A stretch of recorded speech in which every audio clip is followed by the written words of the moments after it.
La semana pasada me fue muy buena, me resultó muy interesante a mí. Este, no sé cómo les haya ido a ustedes con lo que compartí, pero el compartirlo me hizo pero muy bien. Creo que hizo como una especie de clic en algunas cosas. Este, Me tuvo trabajando toda la semana, todo el fin de semana en algunas cosas que no voy a compartir en esta noche, pero que, bueno, me hicieron muy bien, sobre todo toda la discusión inicial, cuando charlamos con Gaby, con David, este, bueno, y quiero agradecer a Dios por eso. De hecho, espero que en algún tiempo tengan los frutos de lo que ahí se gestó, ¿sí? Esa consulta que yo hice, la respuesta de ustedes, y me fue de muchísima bendición. ¿M? Y tal vez entender muchas de las cosas que Dios me ha dado en este último tiempo. ¿M? Me permitió ir y ver, encontrarme con personajes del pasado, eh, diciendo cosas que no les había escuchado decir nunca y que, bueno, creo que no las vi ni las escuché antes porque Dios no lo quiso, como todas las cosas, y sobre todo porque permite que algo que es genuinamente recibido por mí no sea empañado porque otro también lo dijo antes. Que lo haya dicho antes ahora me hace sentir fantástico, pero me hace sentir bien en, en, por partida doble, saber de que no estoy diciendo nada fuera, bueno, sí, fuera de lo común, sí, pero nada tan loco tampoco, nada que nadie haya pensado, sino que somos varios los que pensamos de esta manera, y incluso gente que no tiene nada que ver con la predicación del Evangelio. Y bueno, todo esto tiene que ver con mi profesión, me ha hecho muy bien, estoy escribiendo en todo el rato que puedo y espero reciban el fruto ese en algún momento. Pero no voy a hablar de eso hoy, aunque por ahí alguna cuestión sí se va a colar en la charla de hoy. Quiero seguir con Hebreos capítulo 4. En realidad es la continuación del 3 y tampoco el tema se agota en el 4, sigue introduciendo cosas, está introduciendo al Jesús eh,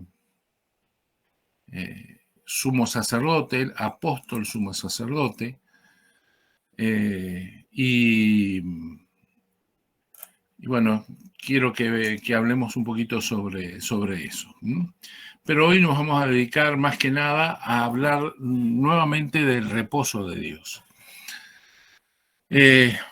Hay muchas formas de verlo y voy a tratar de dar una mirada por cada una de ellas.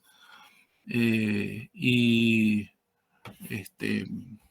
vamos a comenzar leyendo desde el último párrafo del, del capítulo 3. Dice, versículo 15, entre tanto que se dice, si oyeres hoy su voz, no endurezcáis vuestros corazones como en la provocación.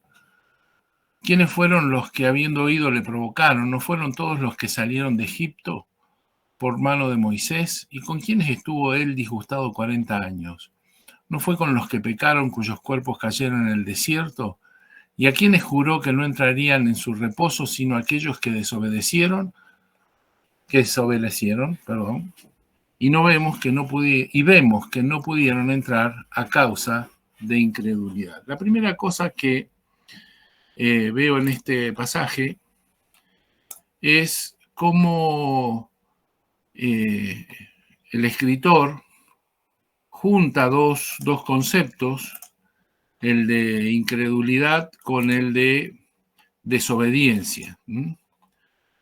Y los junta de manera tal de que parecen ser sinónimos, o el uno el explicar a la otra cosa, ¿no? Y en el capítulo 4, nuevamente lo va a volver a utilizar esta historia, y vamos a ver al final de todo cómo esto se une con la desobediencia. Pero la idea es que desobediencia y incredulidad van de la mano, son de significados muy parecidos, complementarios o tal vez sinónimos. Para Dios, la incredulidad y la desobediencia son la misma cosa. Leemos entonces capítulo 4, porque acá empieza a aclarar algo. Dice: temamos pues no sea que, permaneciendo aún la promesa de entrar en su reposo, alguno de vosotros parezca no haberlo alcanzado, porque también a nosotros se nos ha anunciado la buena nueva como a ellos, pero no les aprovechó a ellos, ¿sí?, el oír la palabra, por no ir acompañada de fe en los que la oyeron. Y la palabra acompañada es la palabra mezclada, ¿sí? No en compañía de fe, sino mezclada, ¿sí? Como quien sazona o hace una mezcla de cosas. Pero los que hemos creído entramos en el reposo de la manera que dijo, por tanto, juré, mira, no entrará en mi reposo. La primera cosa interesante entonces aquí, él habla de que la palabra le fue dicha tanto a ellos como a nosotros, pero que si la palabra no va mezclada con fe, y hablamos bastante la semana pasada y la otra de fe, de lo que significa creer, y aquí está hablando de obediencia, y la idea es: si yo creo, o si yo no creo, o no mezclo lo que recibo como palabra de parte de Dios, que por lo general son palabras a las cuales me tengo que aferrar y tengo que obedecer, si no están mezcladas con fe, sazonadas con la fe, imbuidas o sumergidas en la fe mía, no las voy a creer o no las voy a obedecer, que para Dios son la misma cosa, ¿sí?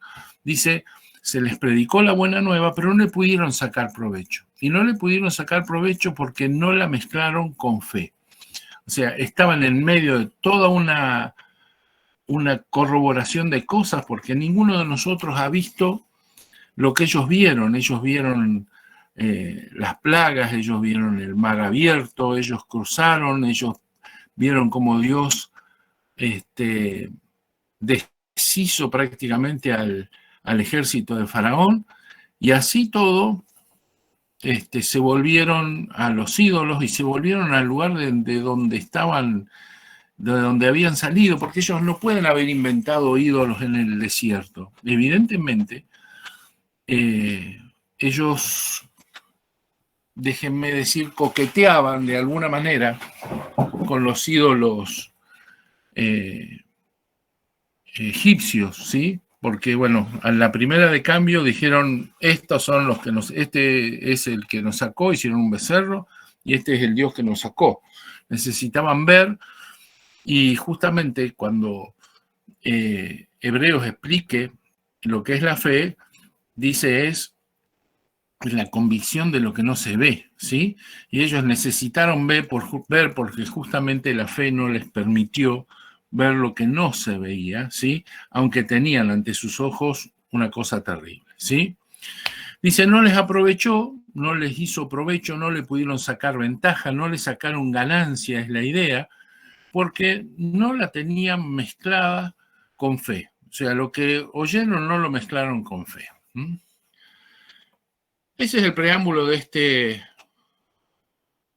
este capítulo, ¿sí? De este pasaje.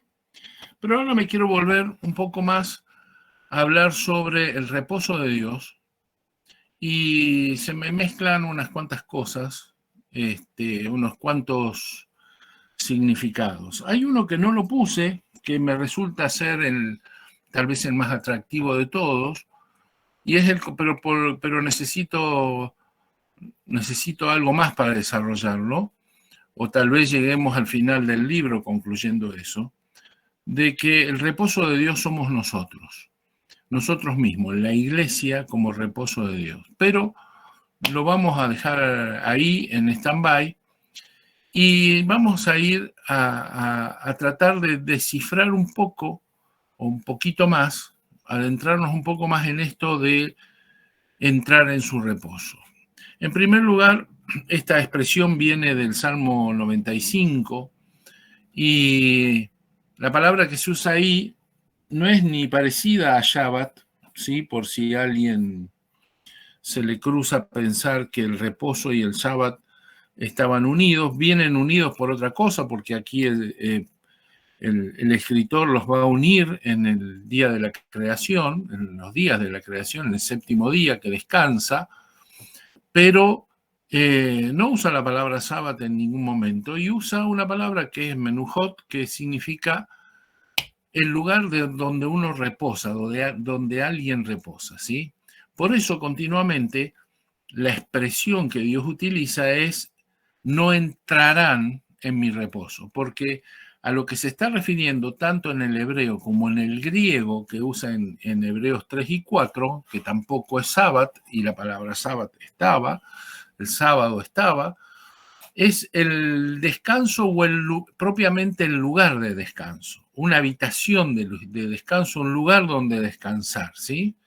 Que puede ser un lugar de descanso, puede ser una residencia de descanso en otro contexto. Por eso habla de entrar en el descanso.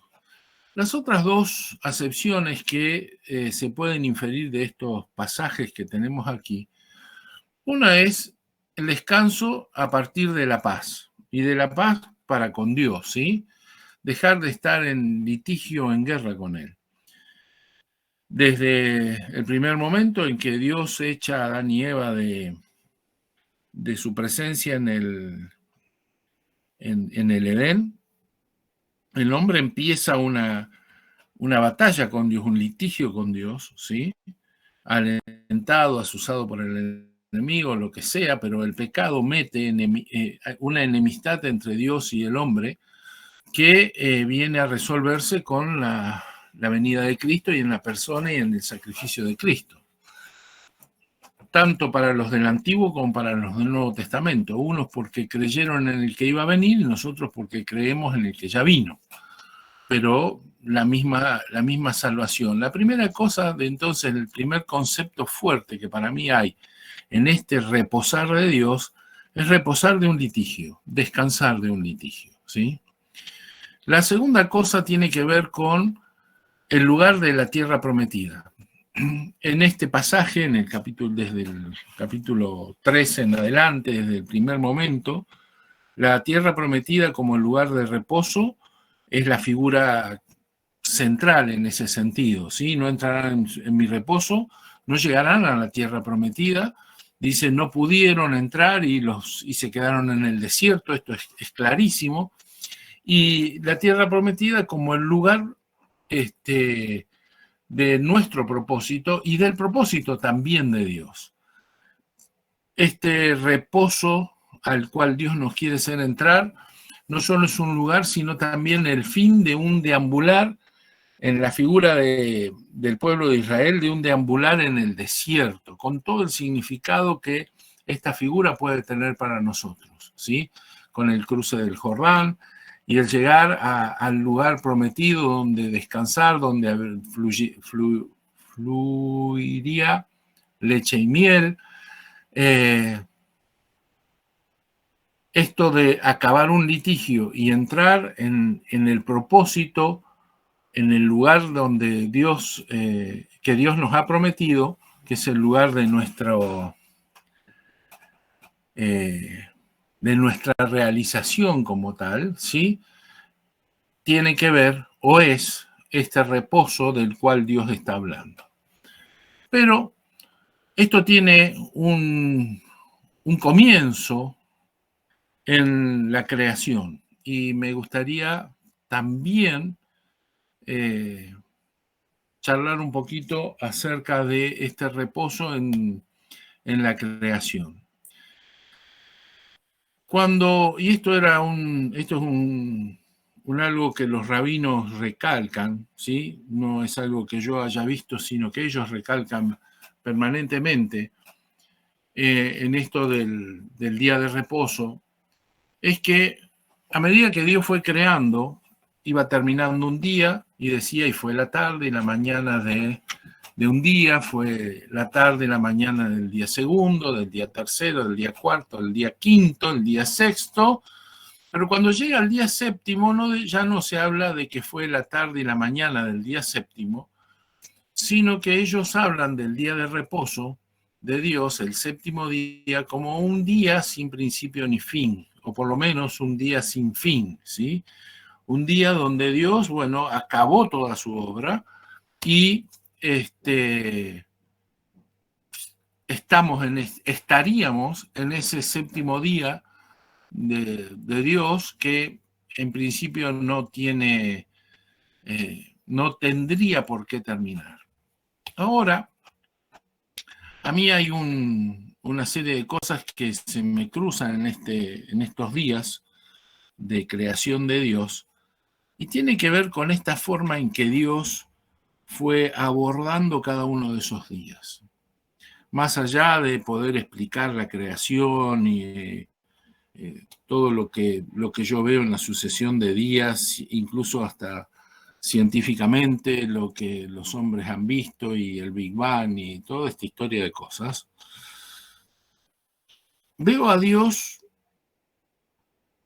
haciendo lo que quería hacer y luego sintiéndose perfectamente completo, gozoso de lo que había terminado de hacer, ¿sí? Y esto se ve en cada cosa que él va haciendo. Dice, y vio Dios, ¿sí? Que todo lo que había hecho era bueno y se gozó en gran manera, ¿sí? Y estas son las expresiones que Dios está expresando cada vez eh, que habla de esto. Y entonces me pregunto yo si este reposo de Dios no tiene que ver con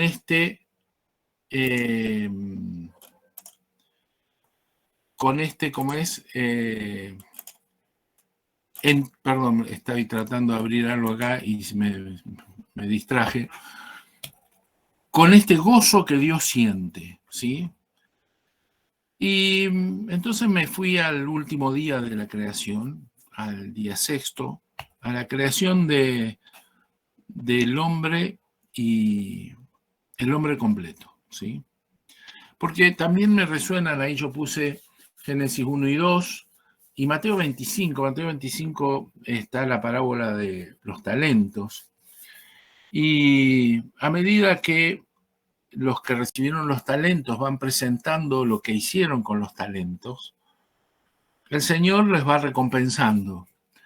Y a los que recompensan, les dice, buen siervo y fiel, entra en el gozo de tu Señor. Yo me preguntaba si esto no tenía algo que ver. Y en mi cabeza y en mi interior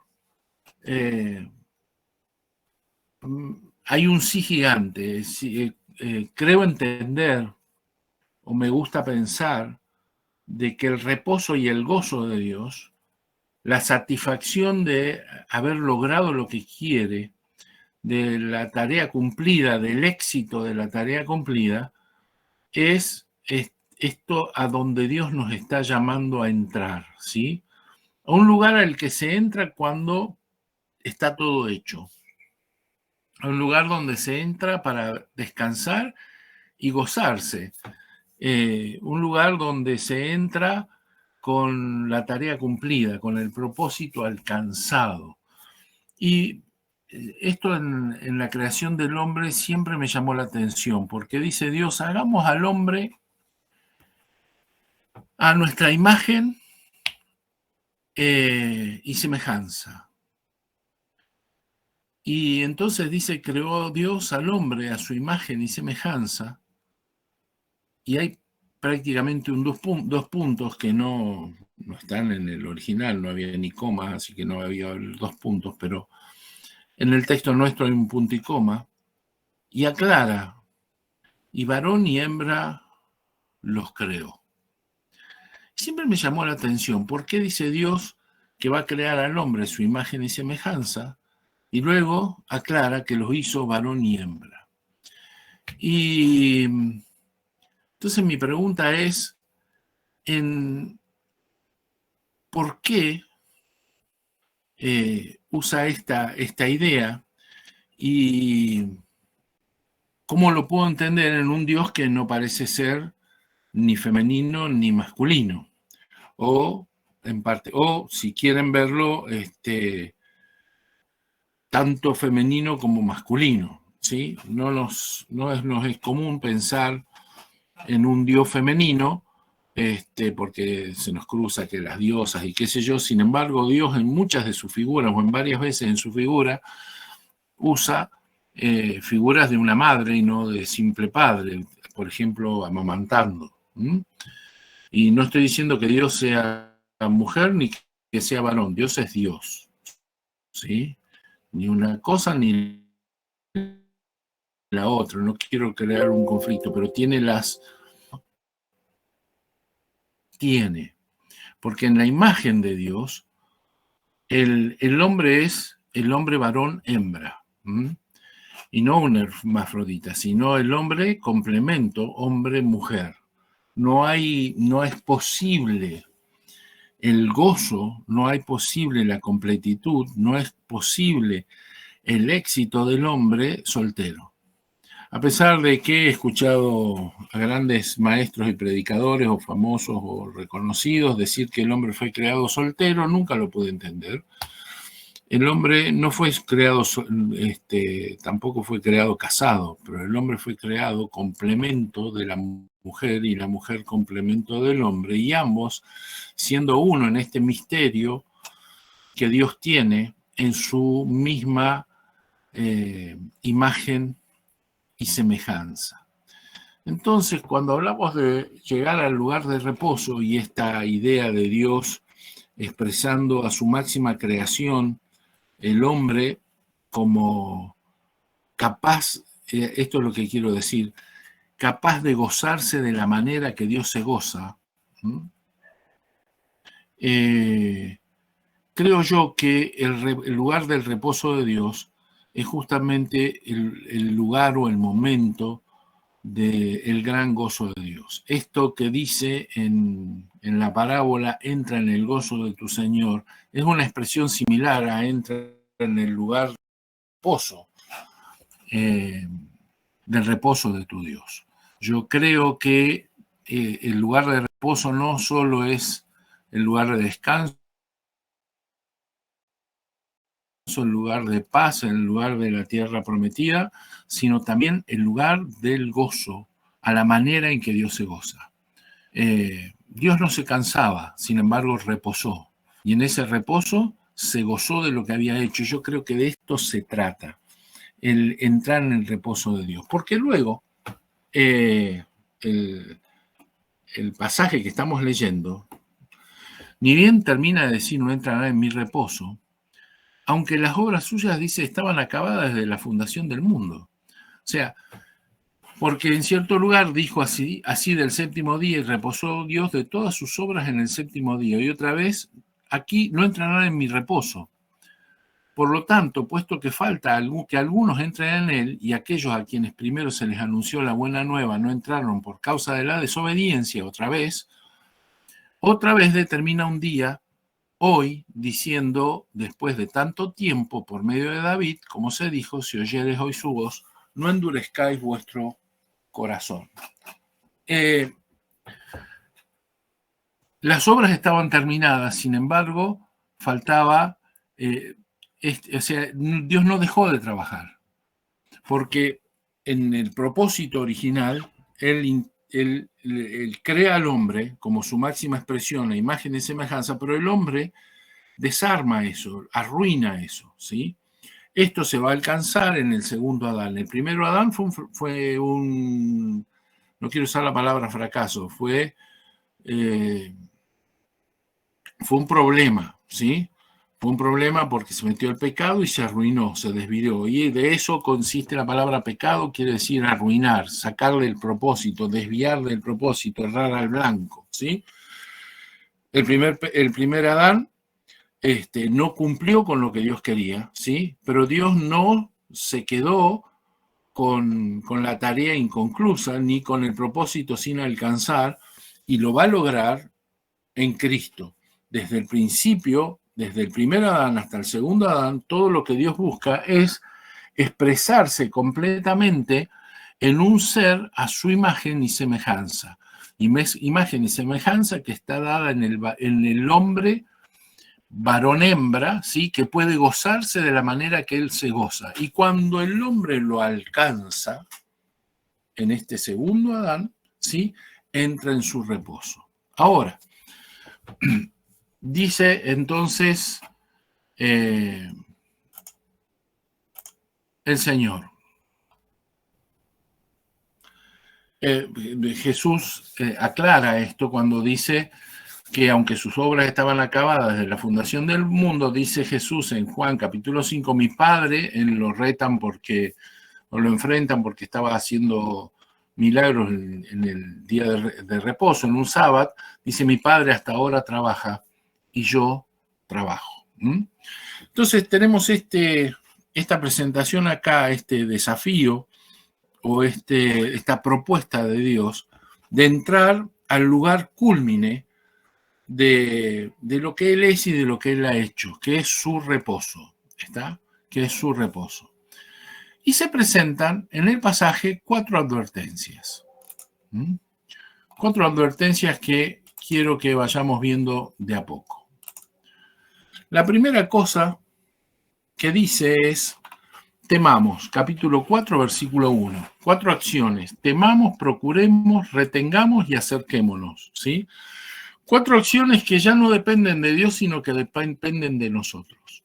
La primera es un llamado de atención. Comienza con un llamado de atención. Temamos, ¿sí? No lo demos por sentado. Eso es lo que está diciendo el escritor. No lo den por sentado. No den por sentado de que lo vamos a lograr así nomás. Debemos hacerlo como si lo perdiéramos, como si estuviese en riesgo, que de hecho lo está para muchos, ¿sí? Temamos porque no sea que permaneciendo aún la promesa de entrar en su reposo, alguno de vosotros, y no le dice a alguno de aquellos que andan por ahí, alguno de vosotros parezca no haberlo alcanzado. Y habla de un pecado, de otro, de que alguno no lo haya alcanzado por este tipo de pecado que tiene que ver con la falta de fe o desobediencia a la palabra. ¿Está? La segunda cosa que dice es procuremos. Procuremos, pues, esto está...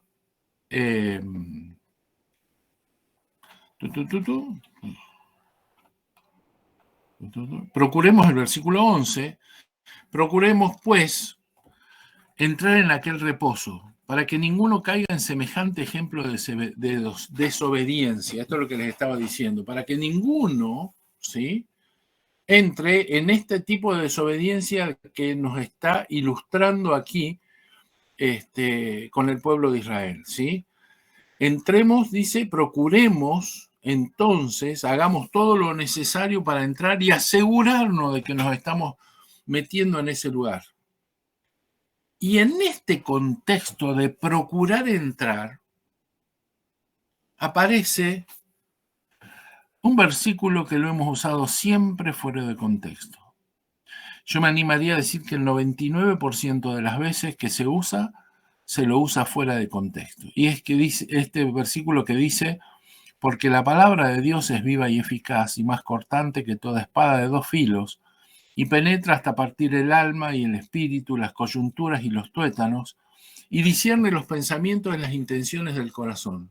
Y no hay cosa creada que no sea manifiesta en su presencia. Antes bien, todas las cosas están desnudas y abiertas a los ojos de aquel a quien tenemos que dar cuenta. Por supuesto que es un pasaje, un versículo que lo sacamos y nos sirve permanentemente, pero está puesto en el contexto de examinarnos para poder alcanzar el objetivo supremo, que es entrar en el reposo de Dios. En esto que Dios nos está ofreciendo, que es entrar en su reposo. Procuremos, pues, dice. Primero dice temamos, pero ahora procuremos entrar en aquel reposo para que ninguno caiga en semejante ejemplo de desobediencia. ¿Cuál es la herramienta que tenemos? Dice, la palabra de Dios. Si nos dejamos operar, si nos dejamos examinar por la palabra, ¿sí? Sabremos qué debemos cambiar. La idea es que la palabra hoy, yo lo veo a través de mi profesión dentro de la medicina, ¿no? Como si fuese un escáner, ¿sí? Que nos permite ver, no sé si vieron alguna vez una tomografía o vieron una resonancia. Los tomógrafos nuevos son impresionantes. Parece que cortaran a la persona en fetas y esto después un experto en imágenes lo interpreta, pero hay un momento donde reconstruye esto y parece que te muestra solo los huesos, solo los músculos, solo las partes blandas, solo los cartílagos. Es una cosa así que lo va armando y desarmando a la persona en una forma, te muestra los órganos por separado y los pinta de colores como si uno estuviese, perdón en la comparación, pero en una carnicería, como si esto fuese un libro de anatomía, ¿sí? Y cuando yo leo esto, que dice que es más cortante que toda espada de dos filos y penetra hasta partir el alma, el espíritu, las coyunturas, los tuétanos, y discierne pensamientos e intenciones del corazón, se me hace esta idea. La palabra como si fuese un escáner, yendo hasta lo más profundo y mostrándonos, dejándonos ver quiénes somos, qué somos, qué anda bien y qué anda mal en nuestra vida. ¿Para qué? Para que no caigamos en semejante ejemplo de desobediencia que nos salga no poder entrar en el reposo de Dios. La tercera cosa que dice es retengamos. Por tanto, dice, teniendo un gran sumo sacerdote que traspasó los cielos, Jesús, el Hijo de Dios, retengamos nuestra profesión, retengamos nuestra confesión, retengamos lo que en principio dijo nuestra fe, lo que decimos creer, sostengamos lo que decimos creer en todo momento. Esa es la idea de lo que está diciendo.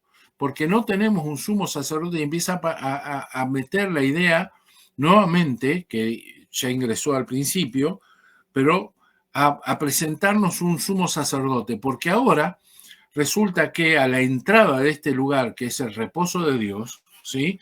A este lugar donde Dios descansa, reposa y se goza, hay un portero, ¿sí? Que no es San Pedro, ¿sí? Hay un portero que es el sumo sacerdote, que ya ofició un sacrificio para que esto sea posible, pero que está, y esto lo explica en todos los pasajes que vamos a estudiar después, que está abriéndonos un camino nuevo y vivo hacia la mismísima presencia de Dios, ¿sí? Por eso, termina diciendo, acerquémonos, pues, confiadamente al trono de la gracia para alcanzar misericordia y hallar gracia para el oportuno socorro. Temamos, procuremos y acerquémonos. Ahora déjenme terminar con este acerquémonos, que es el lugar donde quiero llegar. Ese acerquémonos es presentarnos ante, ¿sí? Presentémonos ante Dios, ante el trono de la gracia. Ahora, ¿cuándo es esto? Cuando ya se pase lista, más allá del sol, cuando nos muramos, cuando resucitemos, cuando seamos arrebatados, o esto está abierto aquí y ahora.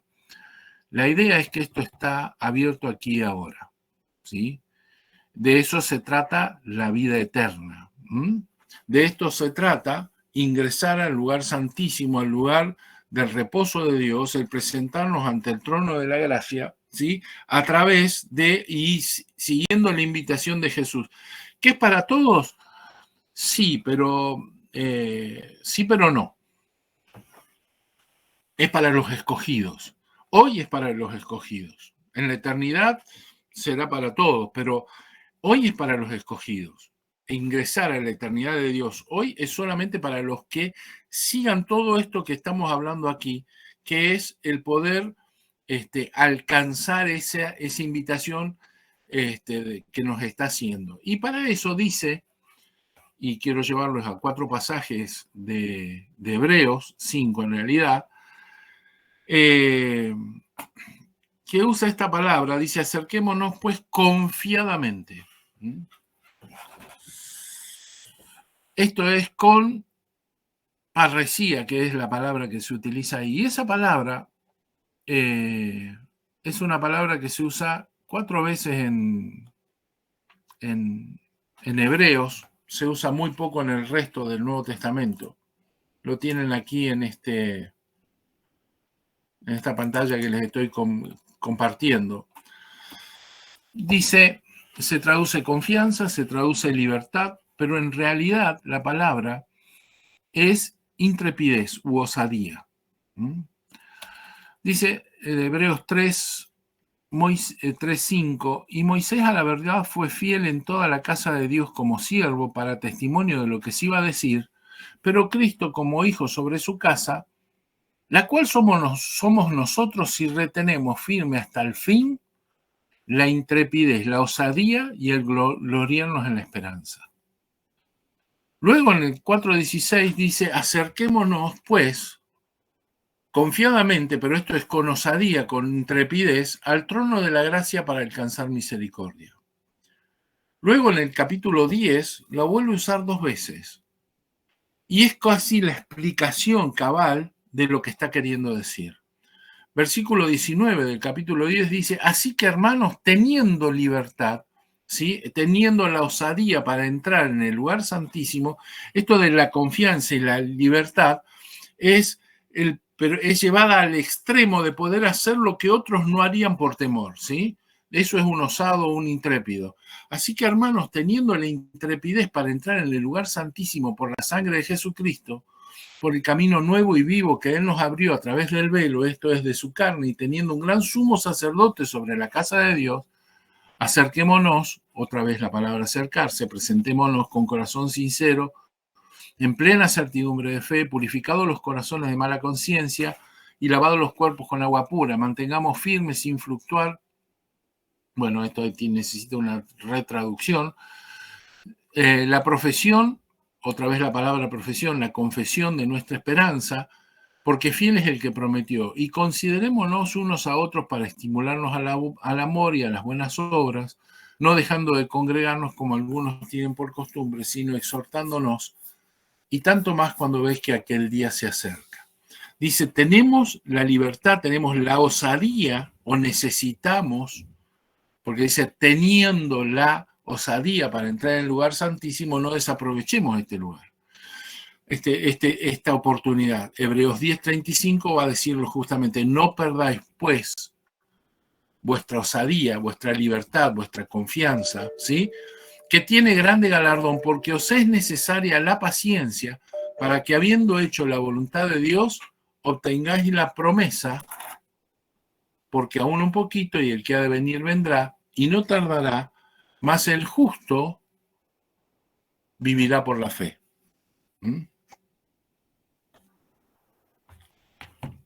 ¿Qué está diciendo aquí? Está diciendo que Dios nos está invitando a un lugar donde no entra cualquiera, que es su lugar de reposo. El lugar de reposo no puede ser un lugar público, seguramente nuestro lugar de reposo siempre es el lugar más privado. Es el lugar donde Él se goza, donde Él expresa todo su gozo y descansa y reposa. Y lo está presentando como un lugar, no como un estado, sino como un lugar al que necesitamos entrar. Esa puerta fue abierta por Jesús, pero nadie entra así nomás, porque es un lugar peligroso. Claro que es un lugar peligroso, porque estamos hablando de que Dios es fuego consumidor, ¿sí? De que nadie entra y se presenta ante su gloria así nomás. Necesitamos pasar por un proceso, ¿sí? Un proceso de limpieza y de regeneración, ¿sí? Que es el que obtuvimos en el nuevo nacimiento con Jesucristo. Nueva naturaleza para poder ingresar donde ni siquiera los ángeles entran. Los ángeles no sé si imaginarán, si sabrán, no sabrán, no lo sé. Pero lo que sí sé es que a ese lugar, que es el lugar donde la naturaleza de Dios vive, siempre se necesita esa naturaleza que Dios comparte con nosotros y que es la vida eterna, ¿sí? Para entrar a la eternidad de Dios, de la que nos está presentando aquí. Pero hoy, que todavía no pasamos, no nos morimos y fuimos resucitados y ya tenemos todo resuelto, hoy se necesita de un trabajo y de una osadía para hacer, cuando hablamos de osadía, recuerden siempre esto, es para hacer los que otros no se animan a hacer por miedo, por temor, por paralizarse, por no querer pagar el precio. Puede parecer una locura o lo que sea, pero el Señor Jesús está llamando hoy a sus escogidos para que pasen a este lugar. El sumo sacerdote, que dice que viene como ladrón en la noche, se presentaba como ladrón en la noche, ¿sí? De vez en cuando, no todas las noches, para ver si los sacerdotes que él había invitado para entrar al lugar santísimo, estaban velando, tenían encendidas sus candeleros, había aceite en sus lámparas, ¿sí? Para ver si sus lámparas estaban encendidas. Si esas lámparas no estaban encendidas, dice que les quitaba las ropas de sacerdote, los echaba desnudos para vergüenza frente a todos y quemaba sus ropas de sacerdote. Esta figura está también en Apocalipsis, creo que es 19, si no es 19 por ahí, ¿sí? Un sumo sacerdote viniendo como ladrón en la noche para ver cuántos de los que él está invitando realmente están en condiciones para ingresar al lugar santísimo. De eso se trata, encontrarnos entre los escogidos, porque por eso es necesaria esta confianza, esta libertad o esto que él está diciendo, que es la osadía, la intrepidez para hacer lo que muy pocos se animan, porque muchos son los llamados, pero pocos los escogidos. Bueno, y hasta aquí se me termina la hora. Lo que hoy quería decirles de esto de entrar al gozo del Señor, entrar a su reposo, que es lo que yo entiendo nos está llamando el Señor en Hebreos y nos está preparando para entrar en Hebreos. A todo esto se le va a unir el sumo sacerdocio de Cristo, se va a unir la adoración en espíritu y en verdad, se une el hacer efectiva nuestra salvación, ¿sí? En esto se une el hacer efectiva vuestra salvación, ¿sí? El tomarnos de la vida eterna, ¿sí? Como dice Pablo, bueno, que hagamos uso de eso que Dios nos ha dado. Conclusión, esto no es para cobardes, esto es para valientes, esto es para osados, esto es para aquellos que se animen a ir más allá. No estoy hablando ni de salvarse ni de perderse, ¿sí? Estoy hablando de poder aprovechar en el día de hoy lo que el Señor nos está ofreciendo. Muy bien.